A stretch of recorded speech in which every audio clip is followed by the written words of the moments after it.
श्रीगुरुभ्यो नमः। गुरुर्ब्रह्मा गुरुर्विष्णु गुरुर्देवो महेश्वरः गुरुस्साक्षात् परब्रह्म तस्मै श्रीगुरवे नमः। गुरवे सर्वलोकानां भिषजैवपुरोगिणां निधे सर्वविद्यानां श्रीदक्षिणामूर्तये नमः। वक्रतुण्डमहाकाय सूर्यकोटिसमप्रभः निर्विघ्नं कुरु मे देव सर्वकार्येषु सर्वदा। शुक्लां भरधरं विष्णुं शिवर्णं चतुर्भुजं प्रसन्नवदनं ध्यायेत् सर्वविघ्नोपशान्तये। व्यासम् अष्टनप्तारं शक्ते पौत्रं कल्मषं पराशरात्मं वन्दे जगदातं तुपोनिधिं। व्यासाय विष्णुरूपाय व्यासरूपाय विष्णवे नमो वै ब्रह्मणते वासिष्ठाय नमो नमः। नारायणं नमस्कृत्य नरं चैव नरोत्तमं देवीं सरस्वतीं व्यासं ततो जयमुदीरयेत्।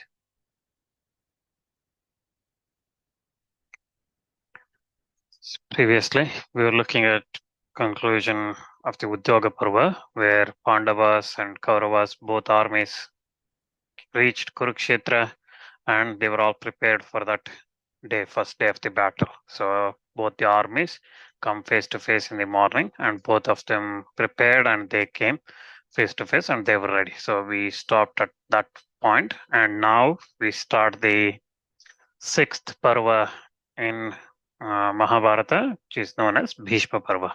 It is one of the important Parvas in Mahabharata. It's dedicated to Bhishma himself in this war, Mahabharata war. So it is dedicated to him. So we will look at that from now onwards. So Janamejaya, listening to this, listening to this from Vaishampayana, he asks, how did Kauravas, Pandavas, Somakas, all of them assembled there together from various countries. How did they fight? And Vaishampayana says, listen to all those things. I will narrate you all this in detail. What happened in that sacred place in that Kurukshetra. So, entering that Kurukshetra, Pandavas again with Panchalas, they went against preparing for battle with Kauravas. They took their positions in the battlefield. They were very happy with that. They were hoping, very confident on their victory in this battle. They were approaching Duryodhana's army. All of them were very, very much prepared, and they were facing towards east.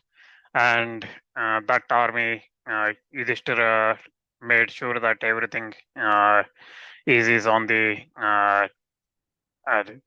they were ready, and they were heading they were along the region called Samanta Panchaka, right? So Samanta Panchaka, you all know about it, right? So anyone remembers what Samanta Panchaka is?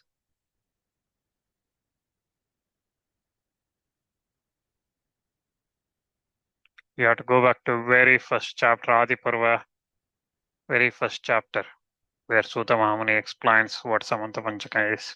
He says that I came from Samanta Panchaka after visiting Janamejaya's snake sacrifice, Sarpaya Satra. I came to Samanta Panchaka, and then from there I came here, right? He says that when he reaches Naimisha forest. Anyone remembers?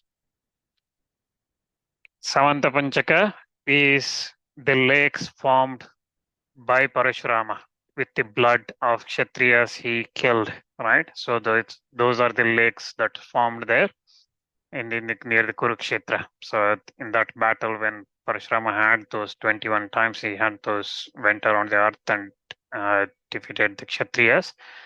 The blood from those Kshatriyas formed a lake, 5 lakes, and that's why they are called Samanta Panchaka. And through that blood, he offered Tarpana to his forefathers, his Pitrus, ancestors. So Kurukshetra, in that Kurukshetra, Yudhishthira made sure that his tents were set up near that Samanta Panchaka lakes. And then again, all the earth, every part of the earth looked empty because all the adults, men, young boys, everybody was assembled in that Kurukshetra. They all came from there. So this many people, all these Kauravas and Pandavas, they all occupied that region, Kurukshetra, and they were in many, many yojanas, they were at over many district, rivers, hills, they were all assembled in that together. So again, I think we discussed previously, I think as part of the Gita Shastra sessions, right? So this is not that Kurukshetra, everybody comes into a big ground and then has a battle. People were assembling because there were so many people.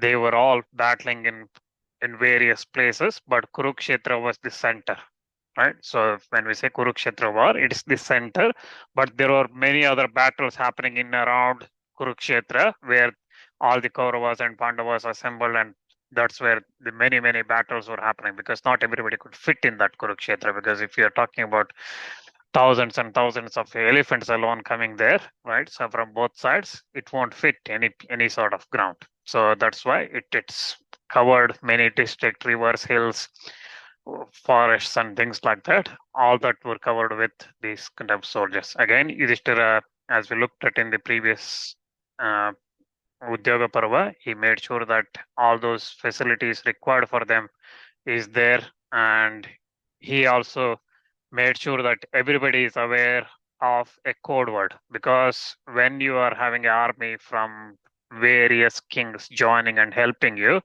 all of them probably will have their own dressing sense and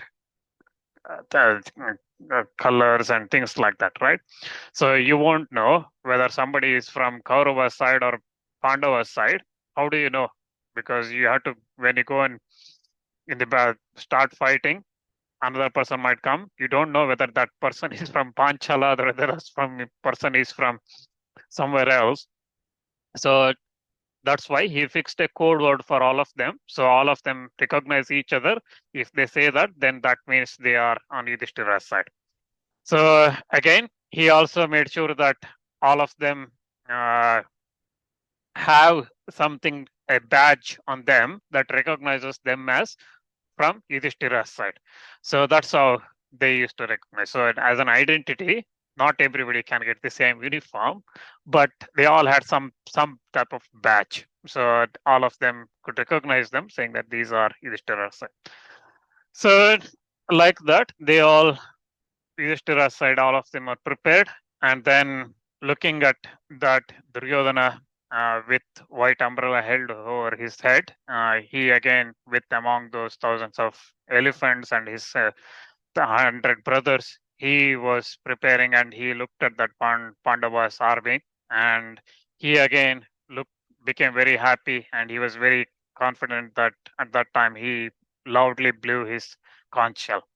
And again, with that, Pandava side also, all the uh, uh, Pandava side as well, including Pandavas and Krishna, all of them, listening to that conch sound, they all became very happy and they started blowing their own conch shells.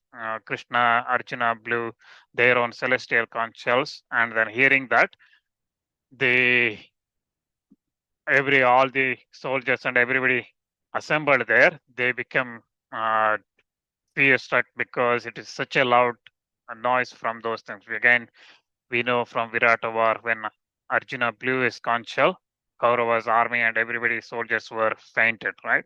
So imagine two people like that blowing, like Krishna and Arjuna both together blowing those conch shells. So it was such a huge noise and it was frightening. So then uh, there is a huge dust storm that type of came through. Everything became covered in that dust storm, and people were a little bit confused. The wind came through again. It's all because of the animals and a lot of people moving and things like that. So Kurukshetra looked like two oceans coming together and ready to uh, merge in one and fight each other out. So, like this whole earth, all the people were assembled there. Kurus, Pandavas, Panchalas, both sides before this battle start. They made some agreements on how this battle is going to be fought. So they agreed that the persons equally uh, circumstanced must encounter each other fairly, fighting fairly. So again, they should fight fairly. And again, if having fought fairly, the combatant withdrew from without fear or of molestation or capturing or things like that, then that should be fine. Uh, Again, on the other side, those who are engaged in if they are engaged in the contest of words, they should be fought with words. So again, if somebody is just shouting at one person, another person saying that you are like that and they're abusing, you can also abuse, but you cannot raise sword or weapons against them. And again, those who are left the ranks should not be killed. So if somebody is leaving the battlefield, they should not be killed. A charioteer should fight another charioteer, and an elephant rider should fight another elephant rider. A horse rider should be met by another horse, and foot soldier by a foot soldier. So you cannot go and attack somebody else. So that's the general rule. Again, if looking at somebody's fitness, willingness, and strength, and their ability to fight, all these things, one should strike. So again, giving notice. After giving notice, one should strike. So you cannot just simply go and hit, release arrows or strike somebody, but you should always one saying that, come and battle with me, and then they will have that battle. So when somebody is unprepared or panic struck, when somebody is scared and not having weapons in their hand, and when there are things like that, one should not have battle with them. One, again, when one is engaged in with another person in the battle, another the one uh, seeking returning to their quarters or retreating from the battle, or one whose weapon is rendered unfit, for example bow is broken or something happened, so or one is not uh, having the protection with case of male, and then those people also should not be struck again. And then the charioteers, animals carrying the weapons, and then the those playing the drums and conch shells and things like that, those people should not be struck. So if people are, for example, carrying the injured people from the battlefield, or the dead persons, they are moving from one place to another, or bringing the food, or any kind of logistics that's happening, those people, or even those playing the drums and other things to uh, encourage their army, right? So those people also should not be struck. So these kind of arrangements they made, Pandavas and Kauravas, both with Panchalas, all of them, they agreed that these should be the rules. And once they agree, so they all prepare for this battle. So here, uh, seeing both sides preparing for the war, impending war, Vyasa comes to Hastinapura and he meets Dhritarashtra, and who was very much distressed, and he was very sorrowful and reflecting on his policy of his sons and things like that. Dhritarashtra was very worried. So there Vyasa comes. He comes and says, "Your sons and other everybody's their time has come. They will kill one another. Their time has come and they will all perish in this battle. So bearing in mind that it's all that time kala, which so that's why do not grieve because of they all going to perish in this battle. Do not grieve because of that. So I will grant you eyesight, so you can see this battle that's going to happen between Kauravas and Pandavas. So Vyasa says that you're blind, you can't see anything, but I will grant you special vision now, so you can see from sitting here itself, you can see everything.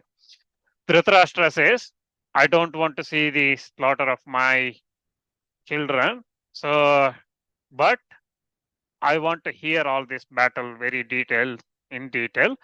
So then Vyasa, what he does is he gives that boon to Sanjaya. And he tells Dhritarashtra that this Sanjaya will describe everything from the battlefield. He will describe everything to you. And again, nothing that happens in that battlefield will be beyond his eyes. So that means even if he is focusing on one place, he will also know whatever is happening somewhere else. So he can visualize and he can see all those things, everything that's happening in that battle. He will have that celestial vision and he will narrate that battle to you, and he will have the knowledge of everything that's visualized, that's happening, or that's something concealed. Okay, so even if something secretly something happening, or somebody's make thinking, even somebody is thinking in their mind, Sanjay will know those things. And even if whether it's happening in broad daylight or in night, even somebody is in mind, Sanjay will know everything. So, and weapons will not cut him. And so even with all these things, he will not get fatigued and he will not get tired with these things. So he will come out of this battle with life. So again, later in Mahabharata, uh, we will know that Sanjaya was taking part in the battle. Okay, he was fighting against Pandavas in that battle. He was on the Duryodhana side. He got captured and things like that. We will see that later in, I think, in Karna Parva. We will see that. So Sanjay was. So he will. Vyasa says that he will come out of this battle with life. So he will have this vision. He will narrate all this to you. So because normally what you will see is Mahabharata in all the television serials and things like that. Sanjay is sitting next to Dhritarashtra and him narrating all these things, right? But in reality, what Mahabharata says is Sanjay was in the Kurukshetra and he used to come regularly and then narrate everything to Dhritarashtra, all the events that's happening. He used to narrate. So, but daytime, he was in the battlefield. When the battle was taking place, he was always there. He was there. So that's what we come to know later in Mahabharata. So this again, Vyasa says that uh, the the fame of these Kurus and also Pandavas will spread because of this battle, but this is the destiny. Again, you should not grieve because of this. And it is not something capable of being prevented as well. So, as far as the victory is concerned, wherever there is dharma, there will be victory. So, Vyasa says that. So, now you should probably will, again, I said Sanjay will can visualize and he can see all these things. Okay. I was expecting a question from some of you during the Udyoga Parva. Unfortunately, I didn't get it. So, for example, when Krishna came to Hastinapura to make as part of a peace process, he came to Hastinapura, right? So once he came, after he left the Kuru assembly, when Duryodhana tried to arrest him, and Krishna left that place, and he went to Kunti, and then Kunti narrates a story of a mother and son called Sanjaya, Vidura and Sanjaya, and then Krishna goes to Karna. Krishna meets Karna and he tells him that Karna is Pandava's elder brother and he can become the king and blah, blah, blah. And also, then Kunti goes to Karna. All these things, if you remember from Udyoga Parva, Sanjay narrated that to Dhritarashtra, right? It is not, we did not hear that there, anybody else saying all those stories, right? So Krishna, the moment he left Kuru assembly, the events after that, Krishna going to Kunti, Krishna Karna discussions, Kunti Karna's discussions, and all the armies getting ready, preparing, whatever happened to Uluka's arrival in Pandava's camp, and then the message going out. All these things was narrated by Sanjaya, right? So I was expecting a question at that time, someone listening to this, how did Sanjaya know, right? Because we come to know about Vyasa giving the eyes only now, right? So this celestial vision giving only now.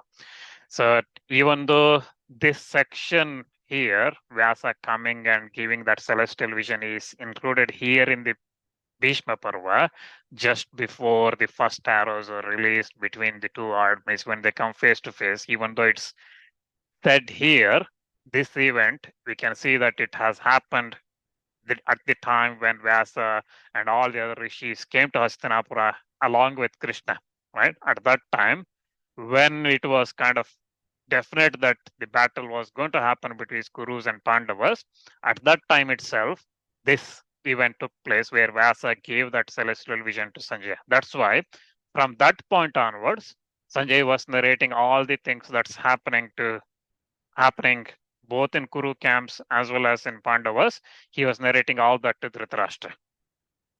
Okay, so even though it's here in Bhishma Parva, the actual event itself took place at that time when Krishna visited. At that time, it would have happened because from that point, we see all the narrations coming from Sanjay itself directly. Okay. Even the question did not come, you have the answer now, if anyone asks. So then, Vyasa again, having said that, Dhritarashtra, he once more tells Dhritarashtra that there will be a great slaughter in this battle. Also see numerous omens indicate of this terror that's coming. Again, we looked at some of these ill omens and good signs and things like that previously, right? So hawks and vultures, crows, herons, all these together with cranes, all of them are on the treetops. They are gathering in ready to eat the meat that's of the dead animals, people, and everything. Those animals, birds are very much delighted with the prospect of the battle so that they get a lot of food. All the carnivorous beasts, all of them that feed on the flesh of animals and horses, they also are ready. And in both twilights, morning and evening, so daily Surya, during his sunrise and sunset, he is covered with headless trunks, and again tricolored, three-colored clouds are coming, white, red, and the neck black. So they charged with lightning. So there are again Surya, Chandra, all these stars, all of them are blazing. There is no difference in their aspect as is noted in the evening. So even in the evenings, Surya is very bright and sunny. And again, on the 15th night, so on the uh, Purnami of Kartika Masa, Kartika month, again, moon suddenly becomes invisible. So even though it's supposed to be full moon day, and again, Ashvija Kartika, you normally see these months, moon in very bright and large size, right? But Vyasa says that in that month, I see that the moon is becoming almost invisible. So it, the devatas, devis, all the images and murtis, whatever we have, all that starting laughing, trembling, and sometimes vomiting blood through their mouths, so sweats, and sometimes they fall down. Every type of ill omen one can think of, all those things are happening. Okay, so hundreds of different things that's happening. So Vyasa narrates all those things. Again, he talks about nakshatras, Arundhati moving away from Vasishtha, Shani occupying Rohini nakshatra, and then like this, he also narrates again donkeys giving birth to cows, and then trees and in the forest they are exhibiting unseasonable flowers and fruits. Women again giving birth to child even though they are not fully gone through their pregnancy. Animals, carnivorous animals mingling with carnivorous birds, they are feeding together. Every type of frightful things that's happening. Horses with three legs, uh, furnished with crests, and then having four teeth. They're having a horn. All this being born, and again cities where wives with brahmanas, they are bringing garudas and other type of birds in there as their birth children. Weird things. Okay, so Vyasa narrates a lot of things here. a lot of weird things that's happening. So he says again, moving of the planets and things like that. So he talks about earthquakes happening. He talks about eclipses happening. Like for example, so Rahu approaching Surya. So it's a solar eclipse happening. Ketu again going to Chitra Nakshatra, and then he also says that all these signs completely they say that destruction of the Kurus.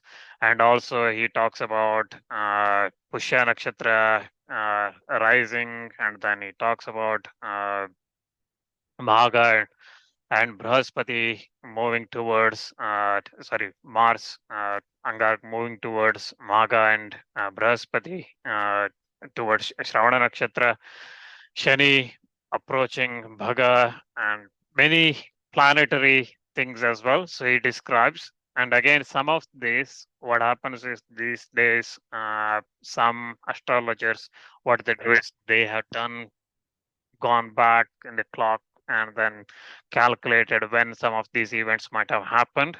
And based on that, some come back with saying, okay, Mahabharata war happened in these periods, based on these, some of these descriptions that's there. So one of the again strange thing here, Vyasa narrates is in that month there is only 13 days in a paksha. So normally you have 15 days, right? So in a paksha. So because of the eclipse is coming on the 13th day on Trayodasi itself instead of. So he again talks about solar eclipse happening on a full moon day and then lunar eclipse happening on a new moon day. So normally it's the other way around. So like that it happened, and it happened on the 13th day, Trayodasi day. The eclipses happened, so that's why the paksha ended there, and the next day is the new paksha, new uh, half started. So new fortnight started. So like these strange things that have happened. So Vyasa narrates those things, all these terrible things that he says that are ill-omens. They are not good for Kauravas. And again, and in the same month, both Moon and Chandra and Surya have undergone eclipses on the 13th day, as I said, uh, and they're on the day of the first lunation. So they again gone through that. Rivers again flowing in the opposite directions. Waters of the rivers become bloody. Wells are forming up. Meteor coming, and various ill-omens, great rishis, again, they said that they have said that earth drinks the blood of the kings in this time. So he describes many uh, things like this, and then he says that hearing all this again, let do whatever that is good for the world, do that, and make sure that this world is not going to be depopulated again. If you look at this statement from Vyasa telling Dhritarashtra that it is still there may be a possibility to stop the war. Okay, so if this whole event, Vyasa coming and meeting Dhritarashtra, has happened when Pandavas and Kauravas were face to face, there is no point, right? Telling at that time to Dhritarashtra. So this has happened way before. It's just narrated here in the Bhishma Parva, where Vyasa concludes that all ill-omens, and then he says that do the suitable thing so that the world is not depopulated. Okay, so he tells Dhritarashtra that. So hearing all these things, Dhritarashtra says that whatever that has been ordained, whatever that's destiny, that's going to happen. A great slaughter of human being will take place. He knows that, and kings will die in the battle, observing their Kshatriya dharma. They will die this, and so when he says that, Vyasa again, once again, he says that without doubt, time will destroy the universe. It will destroy, it will create another universe. It will, and but there is nothing here that is eternal. Right? So he urges Dhritarashtra to show right his dharmic path to Kurus, his children and his relatives, friends, and everything. And he tells Dhritarashtra that you are the only one who is competent to restrain them. the slaughter of children and relatives and everybody is sinful. That's why do what is which is do not do something that is disagreeable to me. So do what is good, what is as per the dharma. So Vyasa once again urges here Dhritarashtra to do those things. So he again says that the killing like this is never uh, good. It is never uh, considered as a good thing in the Vedas and Shastras. So that's why don't do this. This raise again when all these things happen. So it is the destiny that will make, even though you are capable of doing this, even though you are competent of stopping this war, you are not doing this because that's what the destiny is saying. So it makes you deviate from your own path. So that's what happening. So you will lose everything. And he once again urges Dhritarashtra to make effort to stop this war. And he says that make sure that your good name, your dharma, your fame, everything retained, you can take care of those things, then only you will win the heaven. So he tells that Pandavas should have their kingdom and Kauravas should have their peace by giving that kingdom to Pandavas. So Vyasa concludes that.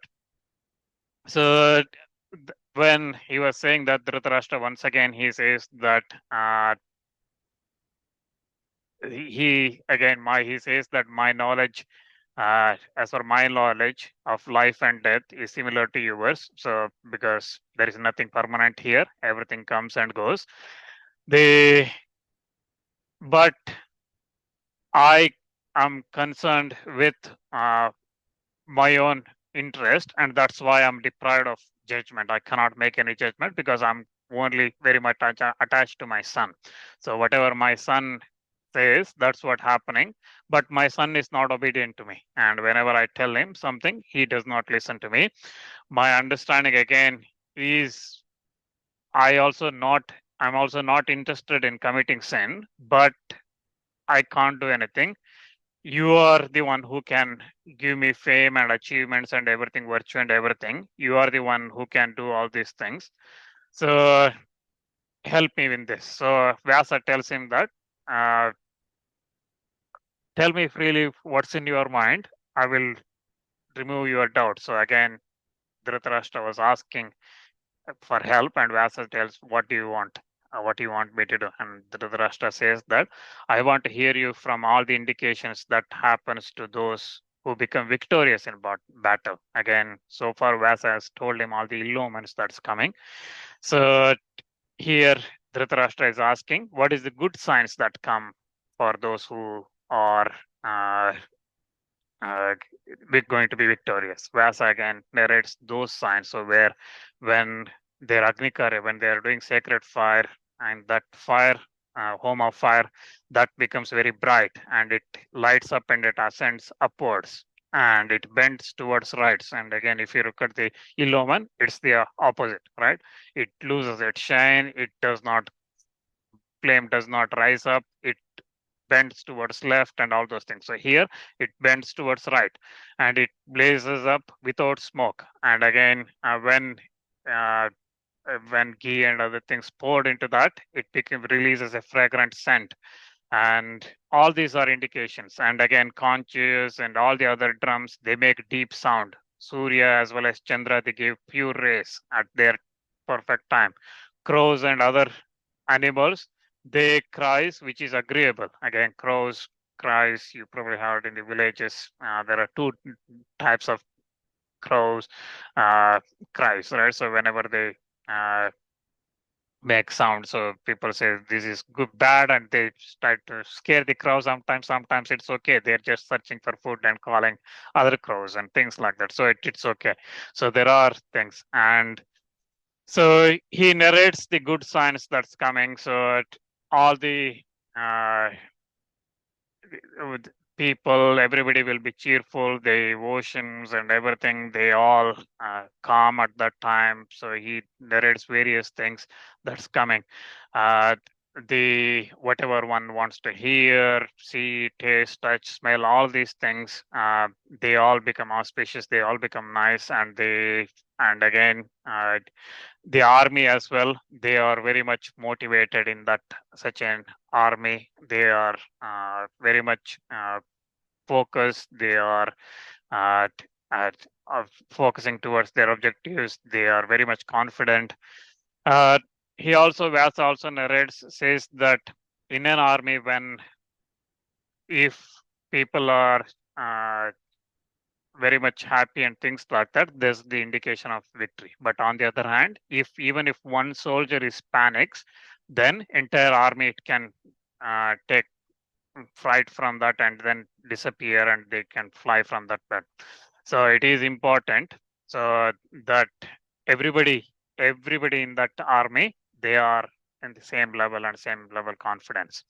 So because even we see, right? So when there is all these stampedes and things like that, if one person start running when there is a huge crowd and things, suddenly everybody starts doing the same thing, right? So even when panic spreads, it's all when similarly when the soldiers when they are panic struck, they spread in all directions and they will be defeated.